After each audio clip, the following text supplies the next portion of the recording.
Hey guys, what's up? My name is Rachel and welcome back to my channel Reading with Remy. Today I'm going to be talking about some books that I would like to read before the end of 2020. This is a bit of an ambitious stack, I'm not gonna lie.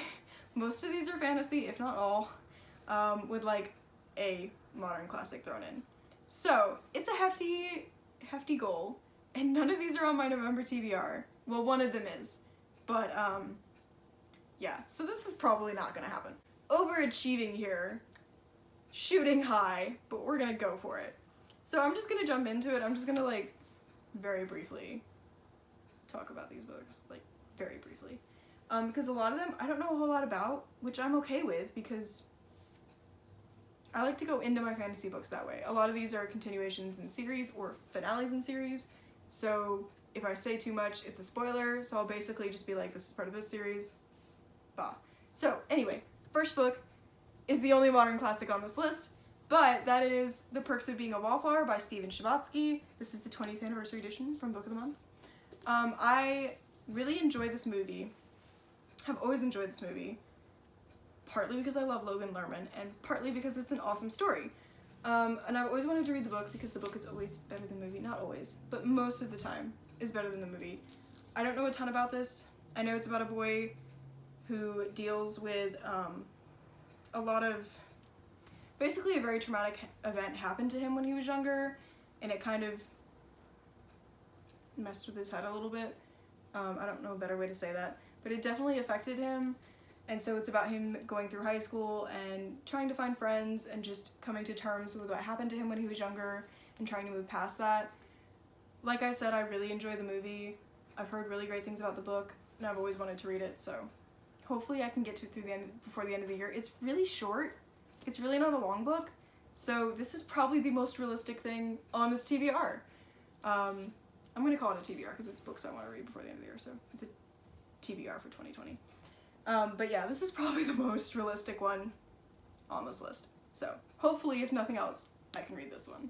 Alright, so the next couple of books I'm going to talk about are actually at my parents' house, because I live with them now. So I don't have physical versions of them to talk about, so I'm going to talk about them really quick before I forget about them. And I'm just going to rapid fire these because I don't have a book to show you to really talk about. I want to read Goddess in the Machine by Laura Beth Johnston. I got this in the Owl Crate for August. It was a while ago. If you have BookTube, you know which month it is, probably better than I do. I unboxed it, but couldn't tell you what month it was. Anyway, I don't know a whole lot about this book. It's a sci-fi. It's about a girl. I don't really need to know anything else. I just want to read it for the end of the year, because then I'll feel like I didn't waste money on an Owl Crate, so. The next book is A Darker Shade of Magic by V.E. Schwab. I have read like all of her other series except for the Archived, and I have not read Addie LaRue yet.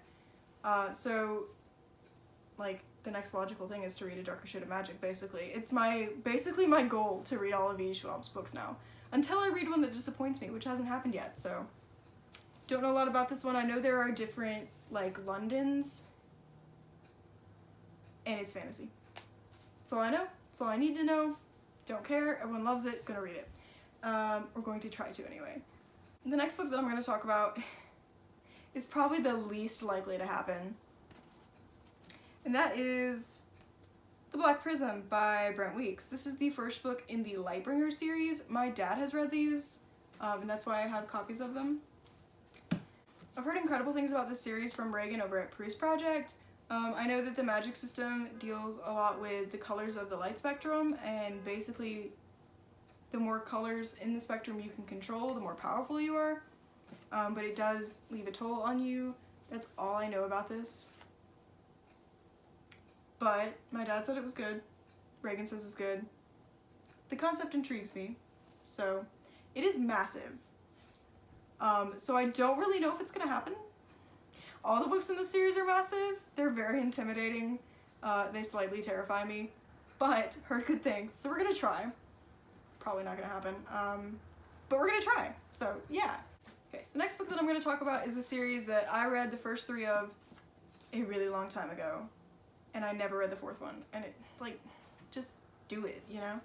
So that is Winter by Marissa Meyer. This is book 4 in the Lunar Chronicles. I'm pretty sure this has been on my list to read before the end of the year before, so if that tells you anything, there we go. These are all basically like sci-fi retellings of fairy tales, and they all interconnect. It's a very interesting world. I do enjoy the first 3. I'm just intimidated by this one because I think it's like 800 pages. And it's heavy. So it's kind of scary. I have not read it yet. I really need to just get over with it. Get it over with. Yeah, so it would be nice to read this before the end of the year. Alright, so the next book is another end to a series, and that is A Court of Wings and Ruin by Sarah J. Maas. I read the first 2 this year, so I'm not doing too bad about finishing it all in 1 year. That would be cool. Ooh, that's a goal now. Okay, anyway, this is on my list for the end of the year, so if I can read it before the end of the year, I will have read an entire trilogy, a big trilogy, mind you, this year. So I would be very impressed with myself. If you don't know what this is about, where have you been? This is about our main character, Feyre. And basically this is a world filled with fae, and the fae and human world are clashing, and it's bad. I don't really know how to describe it, honestly. There's a lot of, like, just a lot of trauma, honestly. But the romance is so good. So good. Mainly in the second one, so it really makes me want to read this one to see, like, what happens with this romance. I'm here for it. Very steamy. Very Sarah J. Maas, yeah, honestly. So, this one basically borders on adult, let's be real. It's new adult, but it's adult. It's adult. This is heavy too, geez. So, it's a chunker, but I really enjoy these books. They're very easy to read and get into, and kind of like fast-paced, I suppose. I don't know. They're just really good, really like the romance. Just need to finish it. And the next book that I'm going to talk about is Escaping from Houdini by Kerri Maniscalco. This is book 3 in the Stalking Jack the Ripper series. I just finished book 2, so the natural progression is to read book 3. This is a series that I have been trying to read since Stalking Jack the Ripper came out. Like, when Stalking Jack the Ripper first came out, I read it that year, and there are 5 books out in this series now. And somehow I'm only on 3. So we really need to get moving. And I do enjoy these characters, I do enjoy the story. I've heard that I'm going to be mad about some of the characters in this one, so I need to get it over with and then move on to the 4th one to happier times. So, yeah.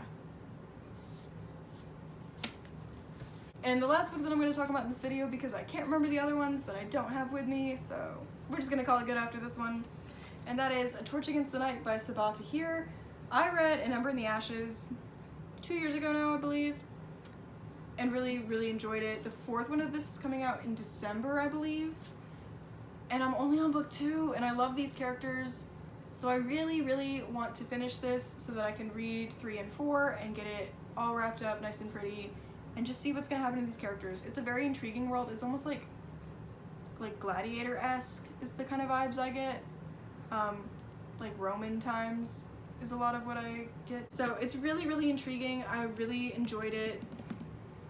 I'm excited to see if a romance blooms between 2 different characters that I kind of like, so we'll see. But yes, I really enjoyed the first one, so I'm excited to see what happens in the rest of the series. And I need to go ahead and get to it before it becomes something like some of the other books I've talked about on this, where I started reading the first one like 5 years previously and never read the sequel, so I'm trying to avoid that. I'm trying to be better about my reading habits of starting a series and never finishing it, so.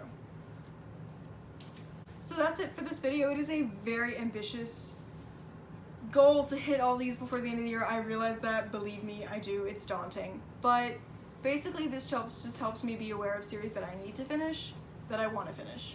So they may not all happen at the end of this year, but hopefully in the early half of 2021 I'll get them done if I don't get them by the end of the year. But it would be cool to do them all by the end of the year.